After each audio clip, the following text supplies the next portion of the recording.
20장 19절에서 23절까지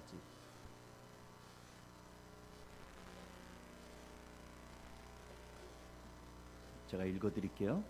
그날 곧 주간의 첫날 저녁에 제자들은 유대 사람들이 무서워서 문을 모두 닫아 걸고 있었다. 그때 예수께서 와서 그들 가운데로 들어서셔서 너희에게 평화가 있기를 하고 인사말을 하셨다.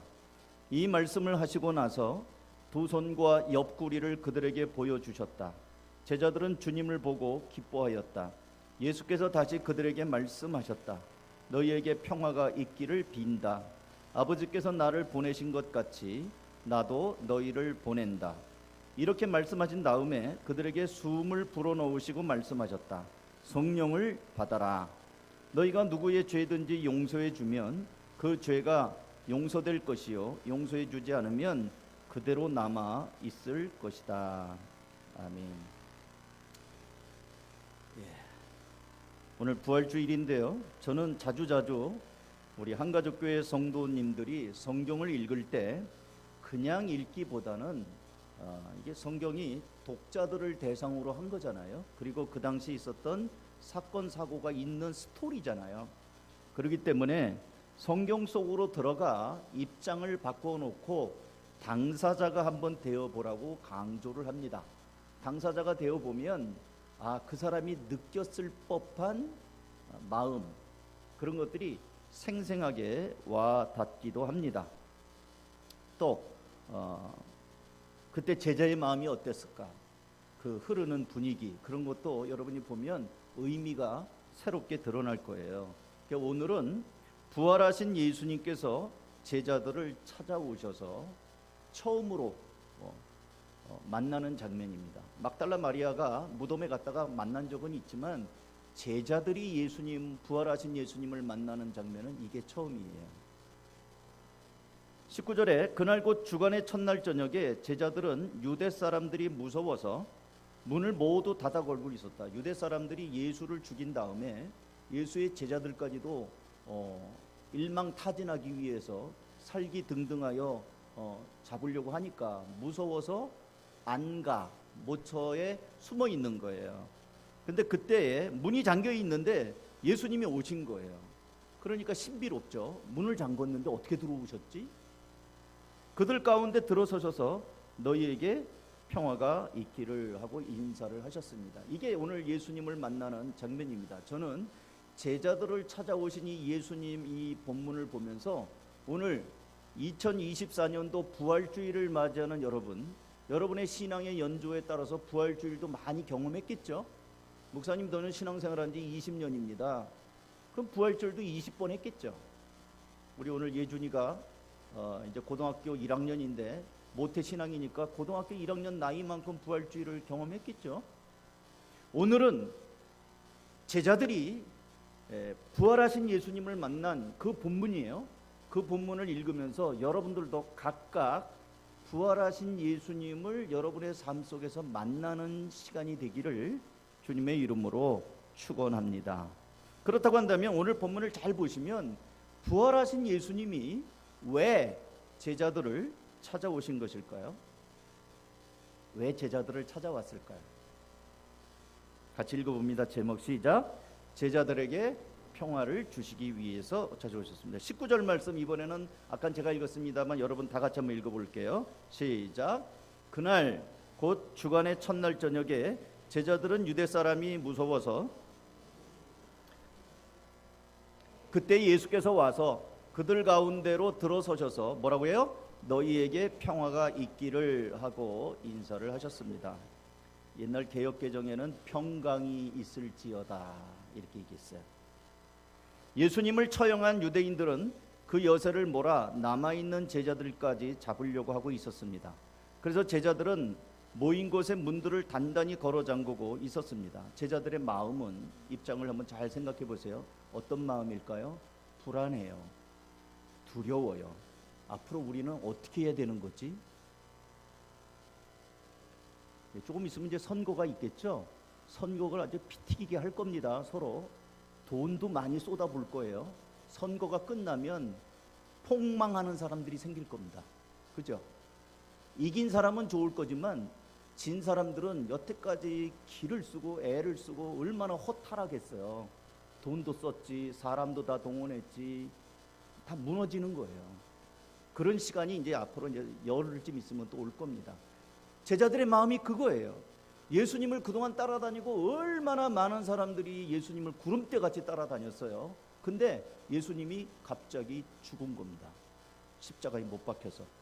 예수님만 죽을 것이 아니라 이제는 우리까지 잡으러 온다고 이러니까 얼마나 마음이 허탈하고 두렵고 그랬겠어요. 물론 막달라 마리아가 예수님 봤어요, 살아났어요 그랬지만 아직까지는 그게 실감이 안 되는 거예요. 근데 그렇게 불안하고 무서워하는 제자들에게 예수님이 찾아오셔서 제일 먼저 하신 말씀이 Peace be with you. 너희에게 평화가 있기를 바란다. 너희 마음이 두렵구나, 너희 마음이 걱정이 많구나, 근심이 있구나, 내가 있다. 내가 너희와 함께한다. 걱정하지 마. 사랑하는 성도 여러분, 우리는 각각 다양한 정도의 차이는 있지만 걱정들이 많습니다. 제가 사진 오늘은 특별히 제가 좀 조심스럽게 주저주저하면서 제 개인적인 사진을 좀 몇 장 여러분에게 보여드리려고 합니다. 하나씩 띄워주시죠. 이게 제가 대학을 졸업하던, 그리고 제 옆에 있는 여동생, 저도 저렇게 풋풋할 때가 있었답니다. 가운데 있는 분이 누나가 아니고 저희 어머니입니다. 어머니 젊죠? 또 한 장을 넘겨주세요. 저희 어머니입니다. 저희 어머니가 50대 중반일 겁니다. 젊으시고 예쁘시죠? 또 한 장이요. 저희 아버지와 어머니 우리 가족 사진을 하나 찍은 겁니다. 이때 저희 어머니가 70 정도 되셨을 때예요. 또 한 장. 요거는 제가 학교에서 학위를 받았을 때, 제 아들이 머리가 빡빡 깎은 거 보니까 군대에서 잠깐 휴가를 나왔을 때, 제 옆에 아버지가 계시고 찐빵 모자를 쓰신 분이 저희 어머니이시고요. 제 옆에 또 아내가 있고 꽃바구니를 든 게 제 여동생입니다. 저는 이렇게 단남매거든요. 이런 날이 있었습니다. 연도를 보면 잘 보이실지 모르겠는데 2010년도, 그러니까 2011년도 2월 달에 찍은 사진입니다. 10년 전 사진입니다. 한 장 더 보시죠. 저희 어머니 요즘의 모습입니다. 엊그저께 면회 가서 하루 종일 저렇게 누워 계시고 눈만 깜빡이십니다. 10년 동안 파킨슨 병을 앓고 계셔서 지금 83살. 그래서 이제 10년 동안 파킨슨을 앓고 온몸이 굳어가지고 눈만 깜빡이고 있는데, 그 다음 사진은 제가 안 보여드립니다. 저 상태보다도 더 나빠지셨습니다. 제가 어머니 이 젊은 날에는 저렇게 이제 사진 바꿔주세요. 무척 건강하시고 그랬지만 그 마지막 사진은 제가 어머니에게 안수하고 또 복음을 전하고 천국의 소망을 잃어버리지 말라고 늘 기도합니다. 그리고 제가 확인하죠. 엄마라고 그래요. 저는 엄마 예수님 믿죠? 예수님 믿으면, 아까 그 사진 다시 한번 보여줄래요? 마지막 사진. 예수님 믿으시면 눈 한번 깜빡해 주세요. 왜냐하면 다른 걸로는 의사소통이 안 되니까. 그럼 어머니가 눈을 한번 깜빡합니다. 그럼 눈에 티가 들어가서 잘못했는가 할 수도 있죠. 또 얘기합니다. 엄마 천국에 갈 수 있죠? 눈 2번 깜빡거려 주세요. 그럼 어머니가 눈을 2번 깜빡거리십니다. 만약에 부활의 소망이 없다고 한다면 다 의미가 없는 일이겠죠. 저희 어머니도 아프시기 전에 예수님을 믿으셨고, 또 계속 아프실 때마다도 제가 이제 면회를 갈 때마다, 코로나 때는 한 달에 한 번 가기도 어려웠거든요. 근데 요즘은 일주일에 한 번 면회가 가능합니다. 그리고 나와서 면회를 하는데 주렁주렁 뭐가 많이 달려 있어서 뗄 수가 없어서 그냥 병실에 가서 지금 저렇게 면회를 했는데, 천국의 소망을 꼭 붙잡도록 그렇게 말씀드리고 기도를 하고 옵니다. 그리고 저는 금년부터 기도 제목이 바뀌었습니다. 오늘 아침에도 우리 목자님들이 저를 위해서 기도해 주시는데 오늘은 김선우 목자님이 기도를 해 주셨거든요. 기도 중에 우리 황 목사님 어머니 고통 없이 천국에 가실 수 있도록 해 주십시오. 돌아가시는 기도를 했어요. 저도 그게 기도 제목이고요.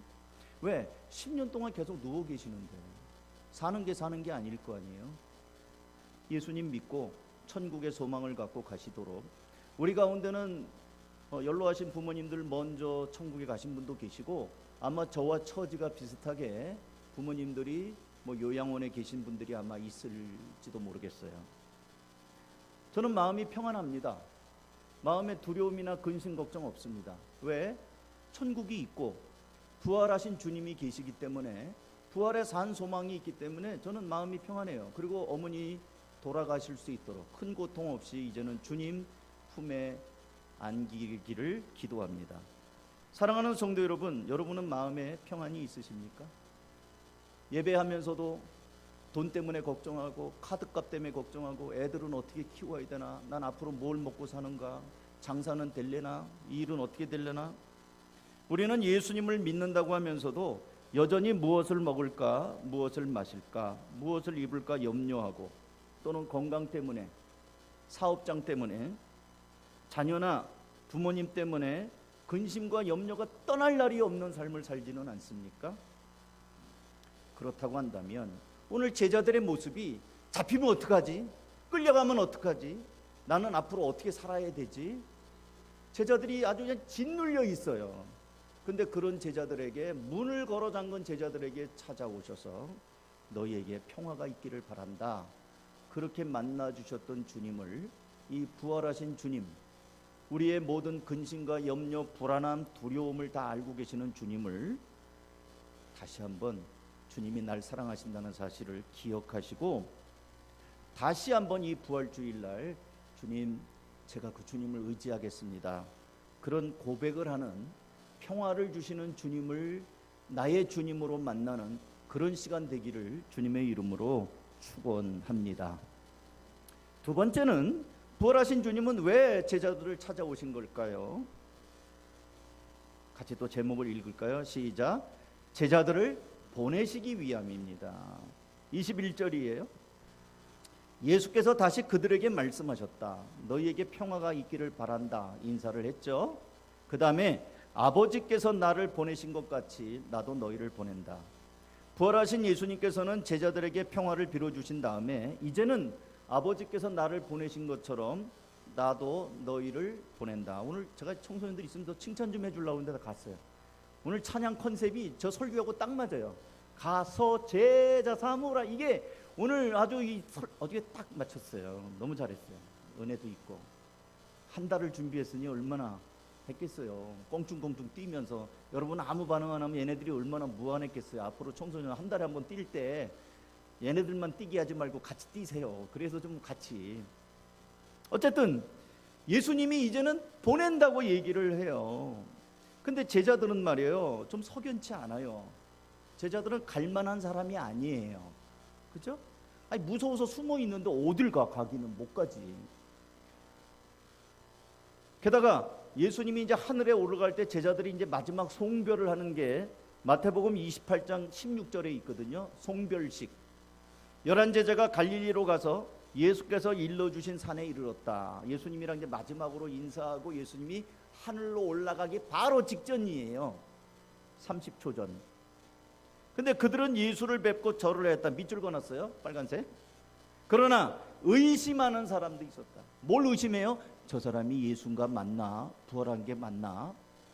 예수님께서는 가서 제자를 삼으라. 하늘과 땅에 권세를 주셨다. 모든 민족으로 세례를 주고 내가 분부한 모든 걸 가르쳐 지키게 하라. 제자를 삼아라. 뭐 이렇게 마지막 명령을 내리는데 그 자리에서 제자들은 의심했다는 거예요. 저 사람이 예수가 맞나?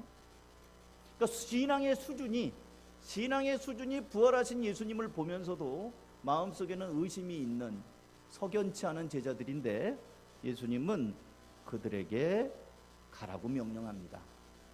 여러분, 잘 갖추어지고 믿음이 크고 언변이 좋은 사람도 쉽지 않은 게 복음 전하는 거예요. 그런데 이 제자들은 여전히 두려움도 많고 인격도 덜 되고 의심도 많은 제자들인데 이런 사람 보내면 안 되는 거 아니에요?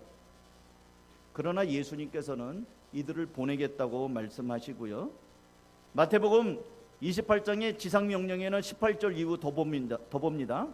예수께서 다가와서 그들에게 말씀하셨다. 나는 하늘과 땅의 모든 권세를 받았다. 그러므로 너희는 가서 모든 민족을 제자로 삼아 아버지와 아들과 성령의 이름으로 세례를 주고 내가 너희에게 명령한 모든 것을 그들에게 가르쳐 지키게 하여라. 보아라, 내가 세상 끝날까지 항상 너희와 함께. 너희들 부족한 거 내가 알아. 두려운 거 알아. 걱정 의심 많은 거 알아. 걱정하지 마. 내가 함께 할게. 내가 도와줄게. 내가 함께하면 할 수 있어. 의심 많고 부족한 제자들이지만 내가 끝날까지 너희와 함께 하겠다고 격려해 주시면서 제자들을 보내십니다. 그렇다면 여러분, 예수님이 가라고 그러면 가요. 못하는데 다 생각이 있으니까 가라고 하는 거 아니겠어요? 요단강을 들어가라. 아유, 하나님, 물이 이만큼 넘쳤는데 어떻게 갑니까? 가라. 믿고 발을 내디디니까 발가락이 요단강 물에 딱 닿는 순간에 물이 갈라진다고요. 그런 거예요. 우리 눈에는 불가능할 것 같지만 주님은 다 생각이 있고 계획이 있으셔요. 그래서 내가 세상 끝날까지 항상 너희와 함께 있을 것이다. 그러니 가거라. 내가 안다. 너희들 의심도 많고 염려도 많고 걱정도 많은 거 알지만 순종하라. 오늘 부활주의를 맞아 우리 한가족교회 성도들은 모두 예수님의 제자로 예수님이 보내시는 곳 어디를 보내란다 할지라도 나는 부족하지만 주님이 원하신다면 일단 해보겠습니다 라고 순종하는 결단이 있기를 주의 이름으로 축원합니다. 어떤 사람은 이렇게 생각해요. 목사님, 그러면 그러다가 덜컥 야, 너 신학교 가거라. 그럼 어떻게 해요? 큰일 나는 거 아닙니까? 왜 주님께 순종하는 게 신학교밖에 없겠어요? 저는 공군 현역병으로 근무했거든요. 우리 여성분들은 잘 모르시는 분들은 공군 그러면 다 비행기 타는 줄 알아요. 아닙니다. 비행기는 공군 사관학교에서 전투기 조종사를 경험한 사람들, 그 사관생도들이요 다 전투기 타는 거 아니에요. 그 중에서도 떨려 나가는 사람들 많아요. 어떤 사람은 전투기 타고 어떤 사람은 헬리콥터 타고 그래요. 어떤 사람은 교관으로 빠지고. 현역 병이라니까. 병이 무슨 비행기를 타겠어요. 공군이라는 이 집단 속에는 비행기 조종을 하는 파이로트 조종사만 있는 게 아니라 레이더를 보면서 비행기 좌표를 잡아주는 관제사도 있고요. 기상을 보면서 지금 일기가 어떤지 날씨를 보는 기상청도 있고요. 폭탄 장착하는 사람도 있고요. 비행기 수리하는 사람도 있고요. 새 쫓는 사람도 있어요. 새가 날아가지고 비행기 엔진에 들어가면은 비행기, 그 비싼 비행기가 아주 망가지거든요. 그래서 요즘은 없어졌지만 제가 근무할 때는 방위병이 있었어요. 활주로 끝에 앉아가지고 후여 새 쫓는 그 방위병도 있었어요. 그 사람들도 다 우리는 한 팀이에요. 한 팀. 다 공군이에요. 공군. 저 훈련 받을 때는 전 대전에서 훈련 받았는데 대전 사람이 있으면 미안해요. 난 대전을 향해서 소변도 안 본다고 그랬어요. 날씨가 얼마나 안 좋은지. 일찍 재우는 날이 있어요. 겨울에. 왜 일찍 재우나 했더니 꼭두 새벽에 깨워갖고 활주로 밀라고. 눈 내린다고. 눈 안 밀면 비행기 못 뜨니까. 한 팀이에요. 그러니까 하나님께 순종하면 무조건 선교사가 된다거나 무조건 목사가 된다거나 무조건 뭐 어디 신학교를 가는 게 아니고요. 다양한 곳에서 할 수 있는 일을 주신다. 그러니 중요한 것은 순종이다. 주님께서는 제자들을 이제 너에게 평안이 있길 바란다, 평화가 있길 바란다라고 한 다음에 그 다음에는 아버지가 나를 보낸 것처럼 나도 너희를 보내겠다. 여러분, 직장을 말해요. 그냥 벌어먹기 위해서 목구멍이 포도청이라고 하는 사람은 늘 마음이 불편해요. 아유, 더럽고 치사해서 나보다 어린 게 나한테 명령하네, 상관이라고. 그런 마음이 들 거 아니에요? 근데 여기를 하나님이 나에게 보내신 보냄의 장소다라고 생각해 보세요. 여기가 나의 미션 필드라고 생각해 보세요.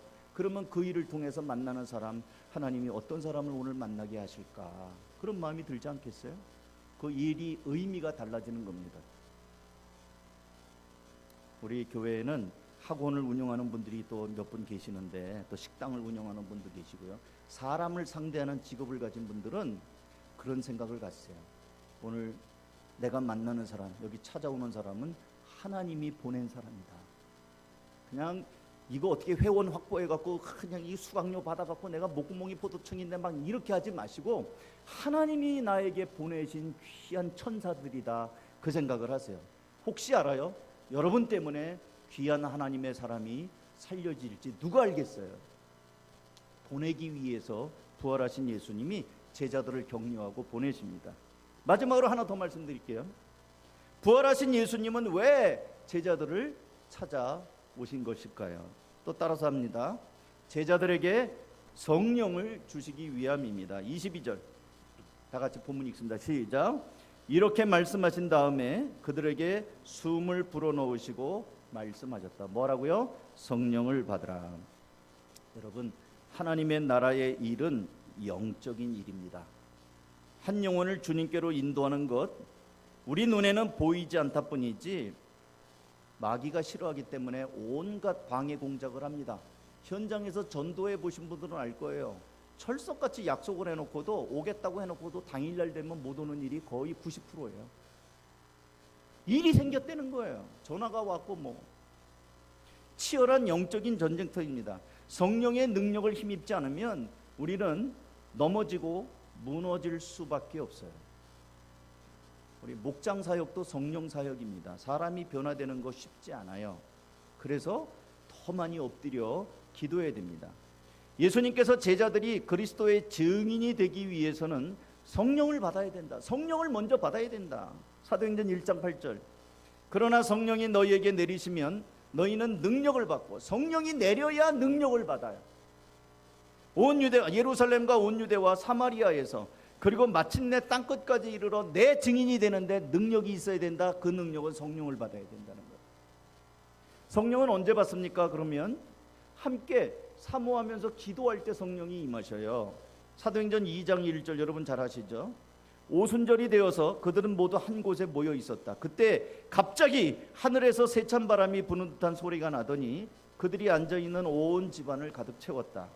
그리고 불길이 솟아오를 때 혓바닥처럼 갈라지는 것 같은 혀들이 그들에게 나타나더니 각 사람 위에 내려앉았다. 그들은 모두 성령으로 충만하게 되어서 성령이 시키는 대로 각각 방언으로 말하기 시작했다. 오늘 우리 성도님 간증하셨는데요.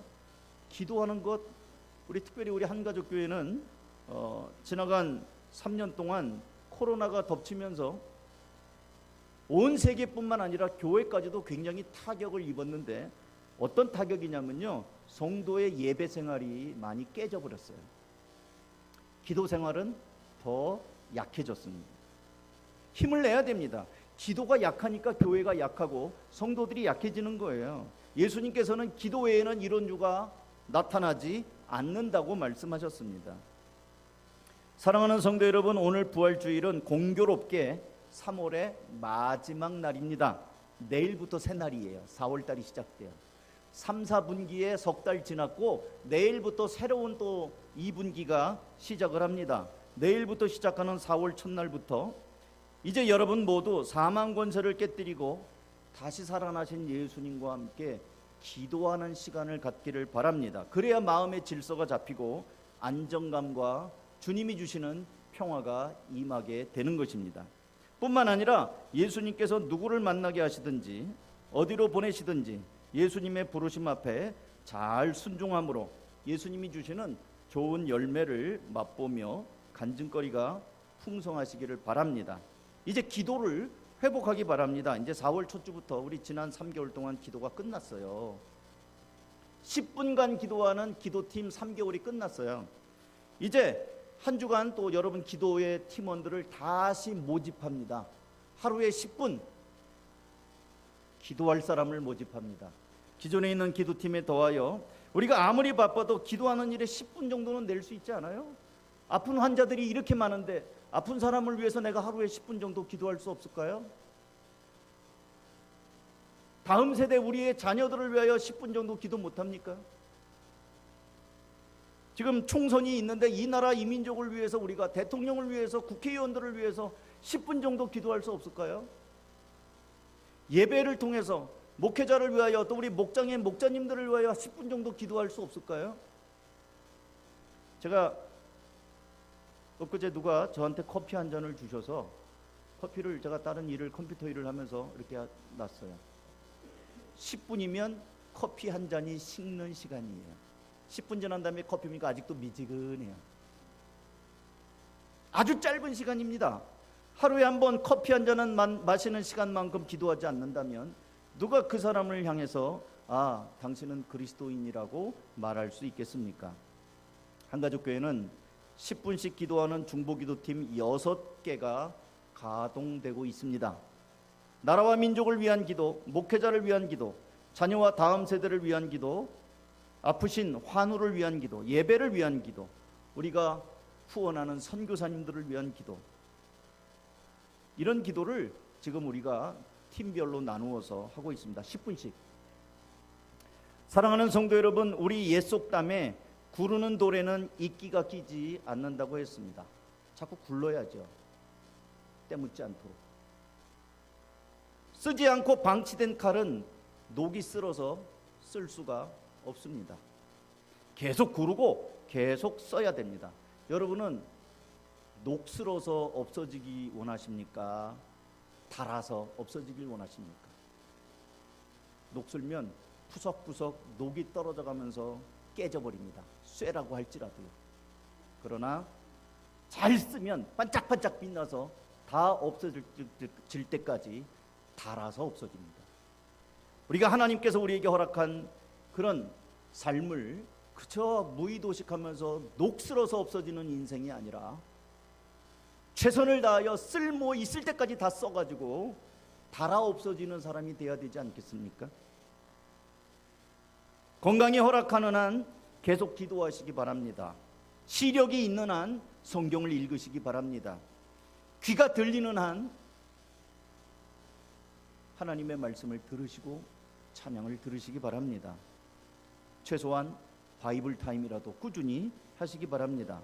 그래서 여러분과 함께 하시는 하나님과의 관계가 계속 유지되며 성령이 계속 여러분과 함께 계속 충만해지는 것입니다. 바라기는 이렇게 2024년 부활하신 예수님과 함께 성령 충만함을 경험한 제자로 알차게 열매를 맺으며 살아갈 수 있기를 주님의 이름으로 축원합니다. 오늘 말씀을 다시 한번 보겠습니다. 부활하신 예수님은 왜 제자를 찾아오셨을까요? 제자들에게 염려와 근심, 두려움이 있는 제자들에게 평안함을 주시기 위해서, 제자들을 이제는 하나님의 사람으로 보내기 위해서, 그리고 제자들에게 성령을 계속 주시기 위해서 그 주님께서는 우선순위로 제자들을 만나 주신 것입니다. 이 부활주일날 그렇게 주님을 다시 한번 깊이 만나는 시간이 되기를 주의 이름으로 축원합니다. 기도하겠습니다.